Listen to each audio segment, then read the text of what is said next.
Hombre, con mucho gusto. Qué bueno, gracias. Saludos, profesor, bienvenido. Saludos. Ali Warrington, Robert Saludos. Fantacuca, yo soy Molusco. Hola, saludos, papá. Muy bien, un abrazo. Qué bueno tenerlo. He tenido la oportunidad de escucharlo en varias entrevistas en el día de hoy. Y bien, lo que me gusta es que está hablando con una realidad desde hace muchos años. No es la primera vez que yo lo escucho en entrevistas. Lo que pasa es que eh, muchas veces la gente ignora este tipo de entrevistas y cuando ocurren las acciones y los hechos, entonces empezamos a hacer caso. Yo creo que es la naturaleza del ser humano. Y en el día de hoy mucha gente está prestando atención a lo que usted está diciendo, José Molinelli. Vamos a hablar primero en Arroyo Habichuela. Quiero que esta entrevista sea lo más en Arroyo Habichuela posible. ¿Qué está pasando en nuestra zona para que la gente en Arroyo Habichuela logre entender? Mira, estos sismos que están ocurriendo en el suroeste de Puerto Rico son pues un fenómeno que hay que preocuparse y ya hemos visto los efectos que han tenido en el área de Yauco, Guayanilla, Guánica, Ponce, en distintas áreas donde ha habido daños estructurales significativos, particularmente el sismo de la madrugada de hoy que levantó a Puerto Rico completo. Es sumamente impresionante, aunque no sorprendente para mí, el ver escuelas colapsadas, casas en columnas que han colapsado. Todo esto lo hemos señalado desde hace décadas, que hemos estado señalando al gobierno sobre este problema para hacer algo precisamente para que no ocurra lo que estamos viendo que ha ocurrido. Este fenómeno de actividad sísmica no es extraño a la región de Puerto Rico. En el 1918 ocurrió un evento casi más de 30 veces más fuerte que que causó la muerte de más de 116 personas y vino acompañado de un maremoto en el área de Aguadilla, Mayagüez, por allá. toda la costa noroeste, que costó la vida a más de 40 personas. Previo a eso hubo otro terremoto, pero esta vez en el extremo opuesto de Puerto Rico, que fue al sudeste, al sur de Vieques, al norte de Santa Cruz, y ese produjo un maremoto también que afectó el área de Humacao, Naguabo, Maunabo, toda esa zona costera del sudeste, y fue de magnitud similar al que hubo en el 1918. Pero el 2 de mayo de 1787 hubo otro terremoto que pudo haber sido magnitud mayor de 8, que quebró las murallas del Morro. ¿Por qué ocurren estos terremotos? Pues Puerto Rico está en el borde de una placa que se mueve hacia el este, más o menos con la rapidez con que nos crecen las uñas, y está al norte de Puerto Rico, que es una placa que se mueve al oeste, que es la placa de Norteamérica, otra que está al sur, que se mueve hacia el este en dirección opuesta, y entre medio de esas dos placas está Puerto Rico. Los terremotos ocurren cuando las rocas de la corteza terrestre se quiebran. Y para ponerlo de forma clara, imagínese que usted coge un lápiz y lo agarra los dos extremos, uno con una mano y otra con la otra, y que usted empieza a tender a doblar ese lápiz poco a poco. Usted va a ver que el lápiz se va como doblando, pero usted sabe que si deja de hacer fuerza, retorna, aunque se haya doblado un poquito, retorna a su forma original. Pero si usted le sigue haciendo fuerza, llega un punto en que el lápiz se parte. Pues de igual manera pasa con las rocas en la tierra, y es que van sufriendo fuerzas que empiezan a estirarlas, a deformarlas, y cuando ya las rocas no aguantan más presión de deformación, se parten. Cuando se parten, se libera gran cantidad de energía que se irradia en todas las direcciones dentro de la Tierra y viajan a través de la corteza terrestre, y cuando llega donde nosotros, eso es lo que sentimos como temblor. Así que cada vez que sentimos un temblor es que ha habido un desgarramiento de las rocas en la litosfera terrestre. Esto está ocurriendo al sur de los pueblos de, como dije, Yauco, Guánica, Guayanilla, y ahí hay una estructura que se llama el Cañón Submarino de Guayanilla, donde están ocurriendo muchos de estos. Estos sismos, por estar próximos a la orilla, próximos a donde vive la gente, aunque sean pequeños, se sienten muy fuertes. Y si ocurre uno fuerte, pues se siente muy fuerte. Y eso fue lo que ocurrió en la mañana de hoy. ¿Qué podemos esperar? Y es la pregunta grande. Sí. Esto ¿Qué podemos va- esperar? Estamos entrevistando a José Molinelli, profesor, Doctor. un doctor. O sea, Geomorfología. Geomorfología. ¿sabe que Sí.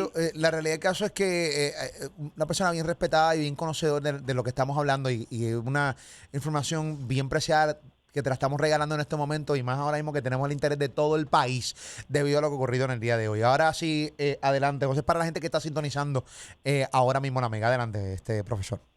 Hombre, pues estamos hablando de por qué están ocurriendo estos terremotos y hemos visto que desde hace 2 semanas empezó con sismos de 4.7, luego hubo uno de 5, 5.1, otro mayor, y el que ocurrió en la madrugada de hoy, el de ayer por la madrugada, pues quebró las columnas de las casas y hoy en la madrugada fue muy fuerte, y lo sentimos acá en San Juan. A todos nosotros nos sacó de la cama, así que imagínense allá en Guánica y Guayanilla cómo se sintió.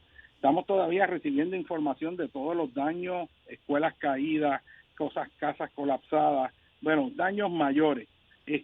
¿Y qué podemos esperar? Pues mira, después que ocurren estos eventos, la probabilidad de que continúen ocurriendo eventos aumenta y podrían haber eventos casi tan grandes como el que ocurrió en la madrugada de hoy, y aunque la probabilidad es baja, bastante baja, podrían haber terremotos aún mayores. Eso quiere decir que hay que estar preparado, como siempre hemos dicho, para el peor escenario posible. Nadie puede predecir cuándo va a ocurrir un terremoto, ni el lugar, ni la hora, ni el día. Pero sabemos que lo normal después de haber ocurrido un terremoto fuerte es que hayan todos estos sismos que están ocurriendo y hay una posibilidad de que aún así venga un sismo igual o mayor, y por eso mi recomendación a la gente que vive cerca del área del epicentro en estos pueblos: si usted vive en una casa que no ha sido diseñada adecuadamente de suerte que sea sismo resistente, si usted vive en una casa que es de columnas, que no siguió planos de diseño de ingeniería civil, ¿verdad?, y estructural, no se quede ahí, muévase, vaya a casa de un familiar en otra parte de la isla, pero no se quede en estas casas que no presentan seguridad en caso de terremoto. Si no tiene familiares, busque que manejo de emergencias le lleve un refugio, y naturalmente ese refugio no puede ser una escuela que sea vulnerable como la que vimos que colapsó en Guayanilla. Y es que las escuelas construidas antes de 1987 tienen un defecto estructural que hace que colapsen en lo que se llama la columna corta. Segundo, a mí me gustaría hacer énfasis en lo siguiente, que parece elemental y sencillo, pero hay mucha gente que tiene confusión y esto que les voy a decir le crea ansiedad. Así que quiero desmentir falacias que se repiten. Y la primera es que mucha gente piensa que si hay un terremoto fuerte, la isla va a quedar destruida. Y eso es falso. La experiencia histórica es que cuando hay un terremoto fuerte, la zona próxima al lugar de origen del terremoto, o sea, el epicentro, que es el punto en la superficie donde ocurre el sismo, ese lugar va a sufrir daños mayores, pero el resto de la isla va a sufrir daños menores y un buen susto porque se va a sentir. Eso fue lo que pasó en 1918. La esquina noroeste de Puerto Rico, los municipios de Aguadilla, Aguada, Mayagüez, el área de Las Marías, el área de Isabela, Quebradillas, Moca, toda esa zona se sintió muy fuerte, pero a medida que se iba uno alejando, moviéndose hacia el centro de la isla y hasta llegar a Humacao, pues los daños se iban reduciendo significativamente. Eso mismo pasó en el 1867 y ha pasado en todos los sismos fuertes, y por lo tanto el escenario no es que la isla quede destruida, sino un lugar bien afectado y el resto de la isla queda en posición de prestar auxilio, aunque pase el susto como lo pasamos por el remesón. Otra cosa importante, mucha gente piensa que un tsunami puede venir y a barrer la isla de Puerto Rico, y no, ese no es el escenario. Bien importante. En los 500 años que nosotros llevamos aquí en Puerto Rico, Lo más que han entrado los maremotos es cientos de pies. O sea, no es como la gente piensa que tú vives en Río Piedra y que el maremoto va a llegar allá o que estás en Cagua. O sea, no. El escenario es que las áreas que están casi a nivel del mar, al lado de la costa, sí van a ser impactadas. Y vamos a un punto importante. Acceda, si usted vive en la costa, hay información que usted puede obtener para saber cuáles son las zonas que podrían verse afectadas en caso de maremoto o tsunami. Ponga la palabra tsunami ready y ponga el nombre del municipio y ahí va a acceder a un mapa que le dice en su municipio cuáles son las zonas que podrían verse afectadas en el peor escenario. Anoten eso, Corillo. Espérate. Eso es bien importante. Yo no lo sabía. Sí. Repita la información, profesor José Molinelli. Estamos acá en La Mega en vivo, hablando un resumen en Arriba Bichuelas de todo lo que está pasando, desde lo más básico hasta la actualidad que está pasando con los terremotos en Puerto Rico. Y esto específicamente información para que la anoten, para que usted anote esta información, para que sepa. Para que usted sepa qué va a hacer. Sí, y si donde usted vive tiene una posibilidad de que sea un desastre cuando ocurra un terremoto. Adelante, profesor. Exacto, puede poner Tsunami Ready, que escribe Tsunami, TSU, ¿verdad? Tsunami Ready de listo en inglés, y después pone el nombre del municipio, ya sea Mayagüez, o Guánica, o Ponce, o San Juan, y ahí va a poder acceder a un mapa que lo puede bajar en PDF, y ahí está demarcado con color amarillo todas las zonas que pueden verse afectadas en caso de tsunami. Además le indica si usted tiene que salir de esas zonas, cuál es la ruta que es más corta para llegar a un lugar seguro.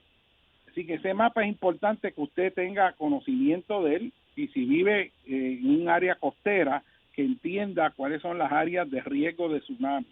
Si usted siente un terremoto fuerte y está en la costa, no espere a que suene la alarma de tsunami, ni espere que le avisen. Usted debe asumir que va a venir un tsunami y sale del área o hace una evacuación vertical. Esto es que suba a un segundo o un tercer piso si está en un edificio. Así que esa información es importante porque estos eventos, por ejemplo, si hay derrumbe submarino o hay un sismo fuerte pegado a la costa y hay un desplazamiento vertical, podría accionar un maremoto o tsunami. Todavía más, Molusco, con todo el respeto, yo recomendaría a la gente que está en zona de tsunami en la parte pegado a la orilla del mar. Si está en una casa que está casi a nivel del mar, al lado del mar, en la costa sur, cójase unas vacaciones con un familiar y se queden a Junta o se queden en Bayamón o en otro lugar. Busque monte, que busque monte, que busque monte. Absolutamente. O sea, eso es una medida de precaución porque como está cerca del epicentro, puede que el tiempo que tarde entre lo que llegue el aviso y el maremoto sea demasiado corto para escapar a un lugar seguro. Wow. Así que en esto hay que tener precaución. No es lo mismo un maremoto que va a tardar 15, 20 minutos o media hora en llegar que un maremoto que ocurre un sismo y al minuto o 2 minutos está encima de usted. Así que eso es importante tenerlo claro. Profesor, una pregunta rapidito. Lo vi una vez en una entrevista hablando de que no todos los sismos son iguales. Hay movimientos verticales, horizontales y una mezcla de ambos. ¿Cuál es el más peligroso de estos tres movimientos? Mira, cuando usted sienta el próximo terremoto fuerte, lo normal, cuando se ocurre un terremoto, cuando se desgarran las rocas, eso produce una vibración que viaja por la tierra con gran velocidad. Hay unas ondas que salen y son más rápidas que las otras. Es como si fuera una carrera de caballo. Todas salen a la misma vez, pero hay un caballo que coge más rápido y va dejando las otras atrás. La onda que llega primero donde usted, después de un terremoto, es la onda P. Y cuando eso llega donde usted, tiende a crear un movimiento hacia arriba y hacia abajo, que es un movimiento trepidante. Luego llega una onda que se llama la onda S, que es una onda que crea un remesón lateral de lado a lado. No. Luego hay otra que también continúa con movimientos laterales y otra que crea un movimiento que es como elíptico, que da hasta náusea. Wow. Si usted está cerca del epicentro, todas esas ondas las recibe a la misma vez y por eso hay tanto daño concentrado. Pero si usted está lo suficientemente lejos, como en San Juan, usted va a sentir la onda P primero, después viene la onda S y así la secuencia. Hay veces que se filtran algunas y no va a sentir todas, pero cómo usted siente el terremoto depende también del tipo de lugar donde está usted ubicado. Si usted está en un área de un valle aluvial o un área que fue rellenada, como en el perímetro de la Bahía de San Juan, Caño Martín Peña, Laguna San José, o en un valle aluvial de Río Grande de Manatí, Arecibo, o en el llano costero del sur, área de Ponce, área de Salinas, Guayama, toda esa área costera del sur, llana, en esos lugares cuando llegan las ondas sísmicas tienden a vibrar más fuerte y por más tiempo. Si usted está en el tope de una montaña, puede haber un fenómeno de amplificación de ondas sísmicas que hace que la energía se concentre y se sienta el sismo más fuerte. En otros lugares, si el terreno es arenoso y es de arena de tamaño mediano a fino y está saturada por agua, cuando ocurre un sismo fuerte, puede hacer que porciones de esa arena se vuelva algo así como arena movediza y la estructura que está cimentada sobre esa arena se hunda parcialmente en ese terreno, haciendo pues que la casa se agriete. Eso se llama el fenómeno de licuación. Así que de acuerdo a dónde está usted va a experimentar el sismo de forma muy diferente. Si está en roca firme, si está en relleno, si está cerca del epicentro, mientras más cerca, todos los otros factores siendo iguales, es más fuerte. Otra cosa importante, mire, cuando venga el próximo sismo fuerte, si usted está en un edificio alto o en una estructura, usted no le va a dar tiempo de salir, porque el tiempo que tarda en la peor parte del sismo en llegar, y fíjate que les expliqué que llegan unas ondas primero y unas ondas después. Esas ondas que llegan en segundo lugar, que son las que causan el remesón lateral, crean un estrés bien fuerte en la estructura, y el tiempo que tarda una onda secundaria en llegar después de haber llegado a la primera que llega es de pocos segundos, y menos en cualquier lugar de Puerto Rico, menos de 7 u 8 segundos. Así que a ti no te da tiempo de salir de la estructura antes de que llegue la peor parte del sismo, y si tú no estás preparado y lo que haces es ponerte de pie a improvisar ahí qué es lo que tú vas a hacer, pues tienes problemas porque te coges sin estar preparado. Uno lo que quiere hacer es inmediatamente reaccionar, agacharse, meterse debajo de un mueble fuerte, un escritorio, o si usted está en la cama, se mueve al lado de la cama y se acuesta entre el piso y la cama, se cubre con una almohada en lo que pasa el evento. Una cosa que usted puede hacer ahora para reducir el riesgo es sacar objetos pesados de lugares altos. Usted tiene un televisor al lado de la cabecera de su cama, que en un sismo le puede caer encima, mire, bájelo y póngalo sobre el piso. Si tiene muebles que son 2 veces más altos de lo que son anchos, esos muebles pueden volcarse, un librero, un armario, y caer sobre usted. Las ruedas de una nevera, si la nevera, las ruedas no están con calzo o con el freno puesto, esa nevera se puede mover lateralmente, y si hay niños pequeños o una persona mayor, recibir heridas muy fuertes. Si el sismo es fuerte también, los platos que están en la cocina, en los gabinetes, pueden impactar la puerta del gabinete y salir para afuera. Pero si usted le pone una aldaba o un cierre de seguridad, eso no va a pasar. Si va a sacar platos y cosas después del terremoto, acuérdese que todo eso se movió y se pueden caer si usted abre el gabinete con rapidez. Así que tenga cuidado con eso. Fíjese los tanques de gas para que estén anclados adecuadamente. Y otra cosa importante es lo siguiente, miren, si viene un terremoto fuerte, el gobierno no tiene la capacidad de responder a todas las necesidades de la gente simultáneamente. Lo que estoy diciendo es que en caso de terremoto... Señores, escuchen eso. Usted puede repetir eso, por favor, si está amable. Si viene un terremoto fuerte, como los que ocurrieron en el 1918 o 1867, y previos a ellos, los fuertes, que son de 7 o más, no hay gobierno que pueda responder a las necesidades de la gente a la misma vez. Y ese terremoto, cuando ocurra, somos nosotros, el pueblo, las comunidades, las que vamos a tener que responder ayudándonos a nosotros mismos. Muy bien. Eso quiere decir que si su vecino queda atrapado después de ese terremoto, quien único puede prestarle ayuda a ese vecino durante las primeras horas, los primeros días, dependiendo, o semanas, dependiendo de si usted está en una comunidad en el interior montañoso central, son los vecinos. Y quien único le va a prestar ayuda a usted si está en necesidad son sus vecinos.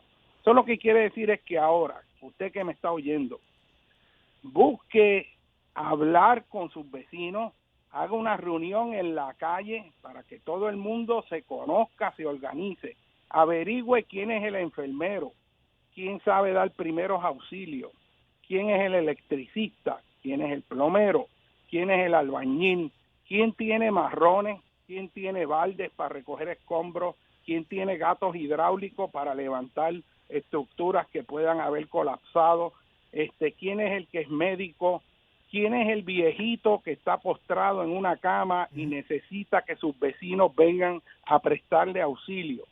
Si nosotros conocemos a nuestros vecinos y nos organizamos e identificamos en la calle cuál es el lugar más seguro, el punto de reunión, podemos organizarnos y ayudarnos a nosotros mismos. Y si nosotros hacemos eso en todas las calles, de todas las urbanizaciones y todas las comunidades en Puerto Rico, cuando ocurre un terremoto fuerte, nosotros los puertorriqueños vamos a poder levantar este país y responder con prontitud y salvarle la vida a muchas personas, porque son esos primeros días, esas primeras 24 horas después de un terremoto, los que hacen la gran diferencia para salvar vidas.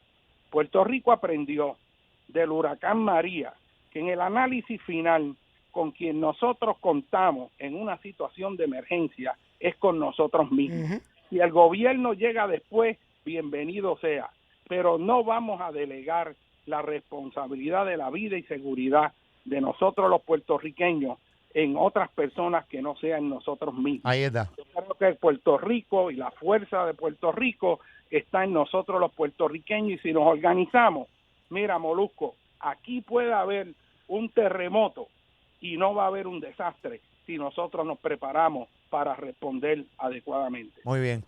José Molinelli, tengo varias preguntas. A mí no me importa la cantidad de tiempo que coge esta entrevista. Yo creo que esto es bien importante. Valiosísimo. Espero que contemos un poquito con el tiempo de usted. Sabemos que es preciado y que tiene mucha gente que quiere hablar con usted en diferentes medios de comunicaciones acá en Puerto Rico, profesor. Tengo una pregunta. ¿Cuánto tiempo puede durar esto? ¿Esto tiene algún tipo? O sea, sabemos que los temblores pueden ocurrir, esto es completamente impredecible. Tengo dos preguntas en una. O sea, ¿esto tiene algún tipo de duración? Estos tipos de sismos. Esta racha va a acabar en algún momento.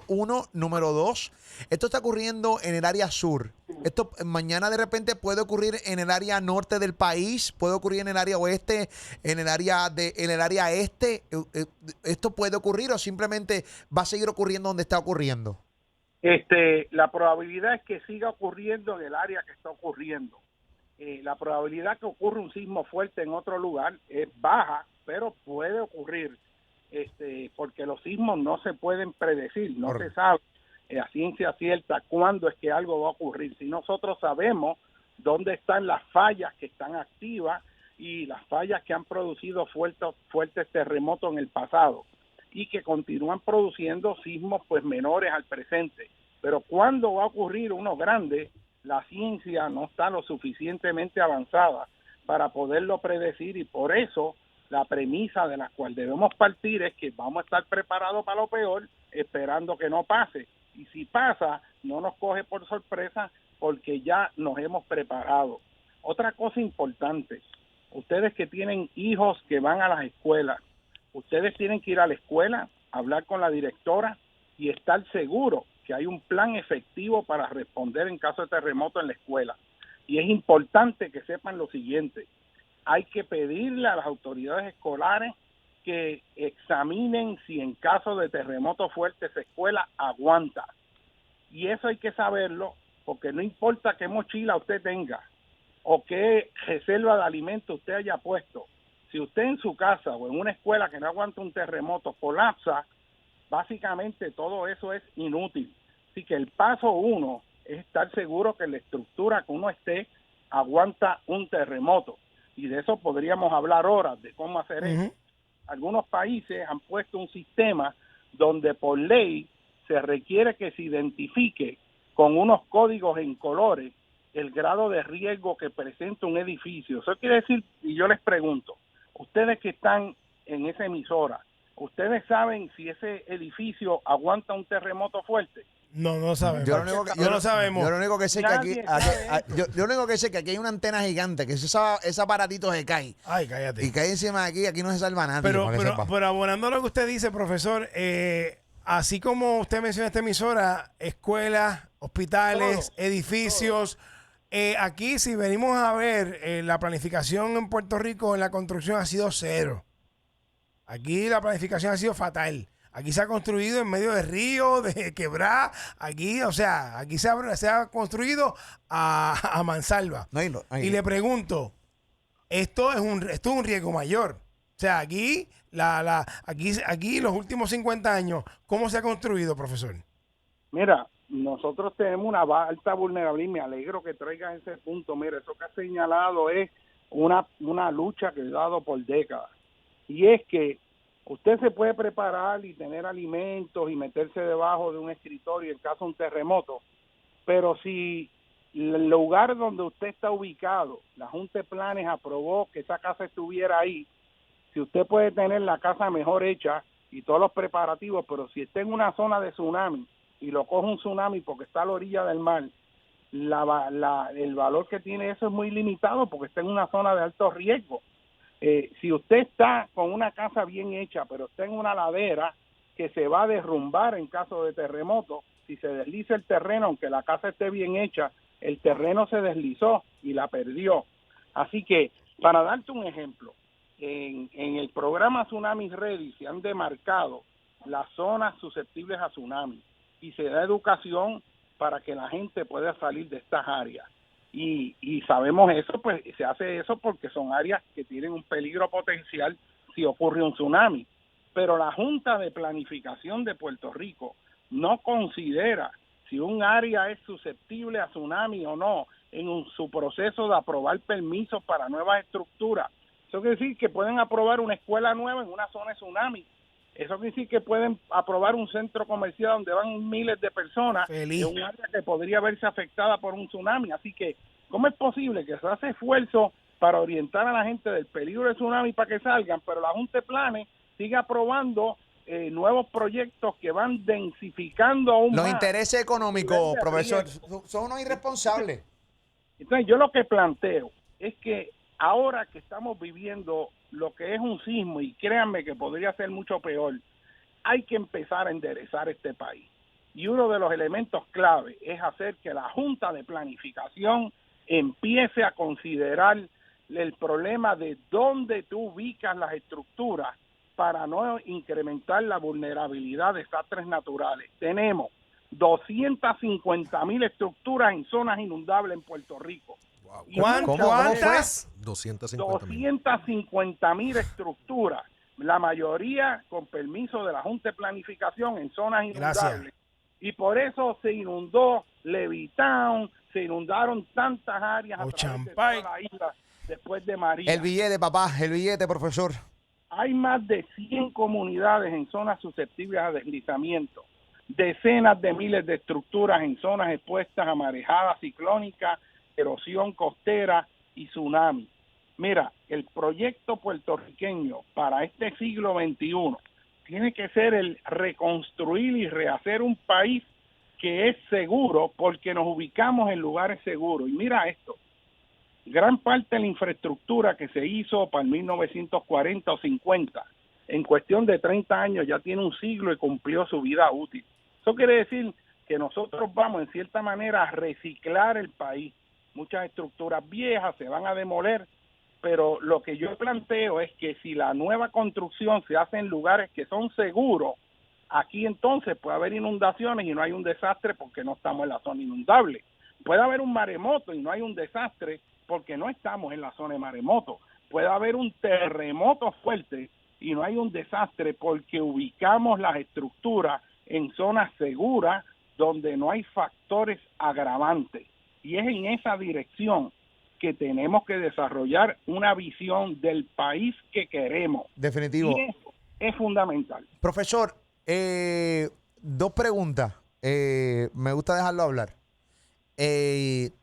Primero, el viejo San Juan, que hay tantas estructuras antiguas en este lugar, de ocurrir un terremoto de una magnitud de cientos de años, de más de 7. ¿Cómo reaccionarían estas estructuras del viejo San Juan? Esa es la primera pregunta. Y número 2, ya nos debemos empezar a acostumbrar como Chile a que esto va a ocurrir constantemente y obviamente Chile, cuando tú ves los videos, tú ves la gente caminando en filita india, obviamente con nervios y toda la cosa, pero ya están de cierta manera hasta acostumbrados. Saben qué hacer. Saben qué hacer. Ya nos debemos acostumbrar y empezar con esa misma dinámica, el profesor José Molinelli.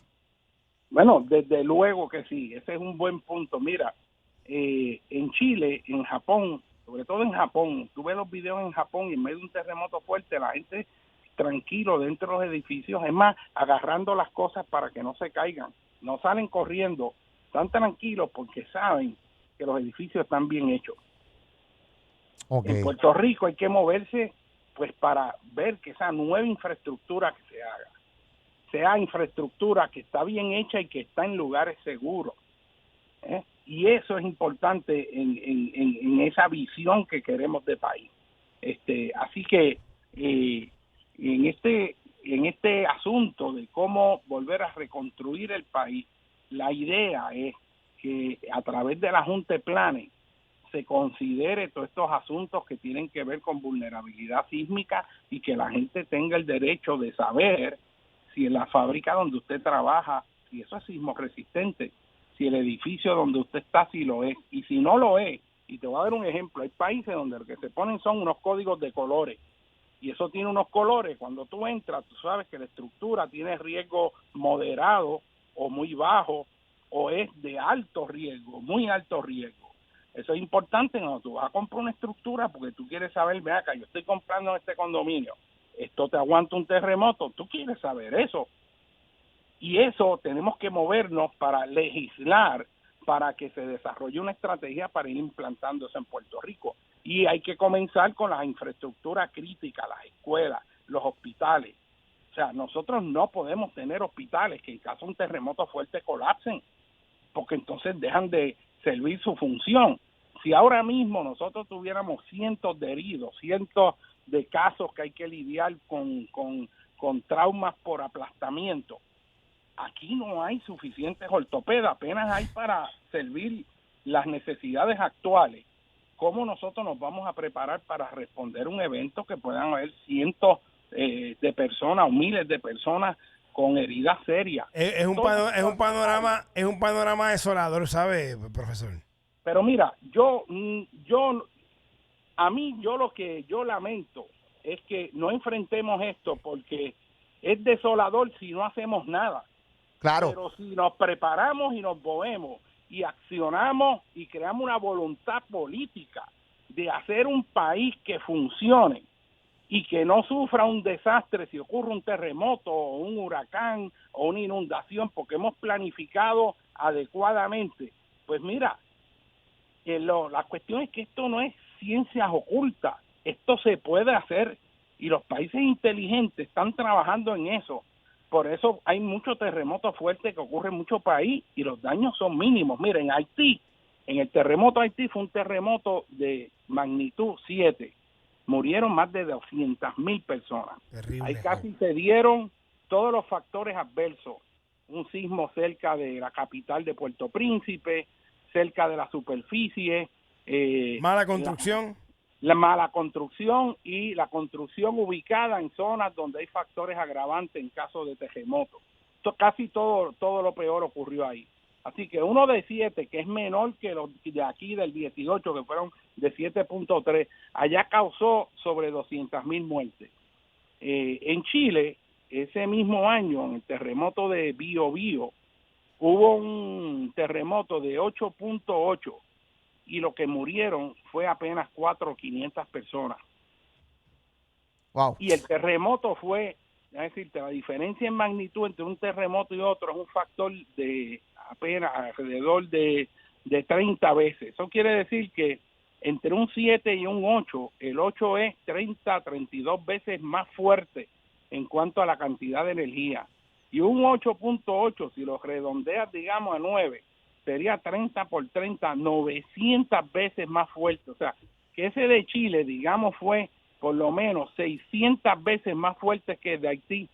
Y el de Haití, siendo 600 veces más pequeño, produce 200,000 muertes, y en Chile lo que hay es apenas 500. El factor construcción. Definitivo, sí. definitivo. Y ahí viene la cuestión del diseño y sobre todo dónde tú te ubicas. Y ese factor de geografía básica, dónde ubicamos la infraestructura, es algo que fallamos. Mira, profesor, el área de Isla Grande, Isla Grande es un área que es un relleno. Eso es un área que en caso de terremoto vibra más fuerte y por más tiempo. Sin embargo, se están haciendo inversiones multimillonarias en infraestructura ahí. Yo lo que hubiera hecho es construirla en Santurce, en la parte alta, donde hay un montón de edificios que ya cumplieron su vida útil, están abandonados. Mira, los demuele y construye todos los centros que tú creas que debas construir ahí y no hay factor agravante alguno. O sea, no tiene que hacer que un lugar que es bien malo porque es un relleno en material blando sea menos malo, ¿verdad? Estirando toda la capacidad de ingeniería, pero que es malo al fin, en el análisis final. Además, estamos hablando del área de Isla Grande, que también comprende lo que es el centro de convenciones, el hotel que está también en el área y todo lo que están construyendo en el área. Eso es así, eso es un área que cuando ocurra el próximo terremoto bien fuerte, va a temblar más fuerte y por más tiempo. Ay, padre. Eso no quiere decir que todo eso se destruya, pero las fuerzas sísmicas que van a afectar esas estructuras son mayores. Entonces, si tú puedes ubicarla en un lugar que no tiene esos factores agravantes, pues ubícala. O sea, es como si tú vas a caminar por la noche, no te metas en un área que te pueden asaltar. Búscate un camino que sea seguro. Todo el mundo evita los caminos peligrosos. Pues de igual manera tenemos que evitar los peligros que pueden ocurrir con resultados de los lugares que son peligrosos como producto de estos fenómenos naturales, inundaciones, derrumbes, maremotos, terremotos. O sea, la idea es crear una sociedad que no sufra los efectos de los desastres aunque ocurran terremotos y otros fenómenos. Hay un problema grande con las casas en columnas. Y mira, eso es terrible, eso es nefasto. Las casas en columnas aquí que están... Hoy yo estuve sobrevolando el área sur y obviamente pasas por el campo, profesor Molinelli, y la realidad es que la cantidad de casas en columnas en la montaña son sumamente peligrosos, profesor. Mira, yo llevo décadas señalando de que hay que hacer algo para detener este riesgo. La mayor parte de todas esas estructuras en un terremoto fuerte van a colapsar. Eso quiere decir que pueden ser miles de personas que pueden perder la vida. Sobre todo en un terremoto fuerte después de un periodo prolongado de lluvia. Tú sabes, esos meses en que está lloviendo 4, 5, 6 días, que los terrenos están saturados, que ya están blandos. Si ocurre un terremoto fuerte, eso acciona un montón de derrumbes, despeños, y estas casas no te van a aguantar ese efecto de esos terremotos porque muchas de ellas actúan como un péndulo invertido, que es que la masa del peso grande está arriba y tiene unas columnas finititas abajo. Sí, de pie y medio. De cuatro columnas en la montaña de pie y medio. Son 2 palillos de dientes. Eso está con 2 palillos de dientes ahí. Eso es así. Y eso, pues, ¿qué vamos a hacer? Vamos a esperar que ocurra ese terremoto fuerte para después estar lamentándonos en torno a lo que pudimos haber hecho que no hicimos. El momento es ahora. Puerto Rico necesita desarrollar un plan nacional de mitigación contra terremotos, no solo de preparación, de mitigación, y es eliminar todos esos riesgos que sabemos y no se puede hacer todo a la misma vez, pero podemos establecer prioridades. E ir por etapas. Primero, lo que va segundo, lo que va tercero, claro. Y ahí nosotros podemos hacer un país que sea sostenible y que protejamos la vida y propiedad de los puertorriqueños. O sea, a fin de cuentas, el desarrollo económico se da solamente cuando la infraestructura permanece funcionando.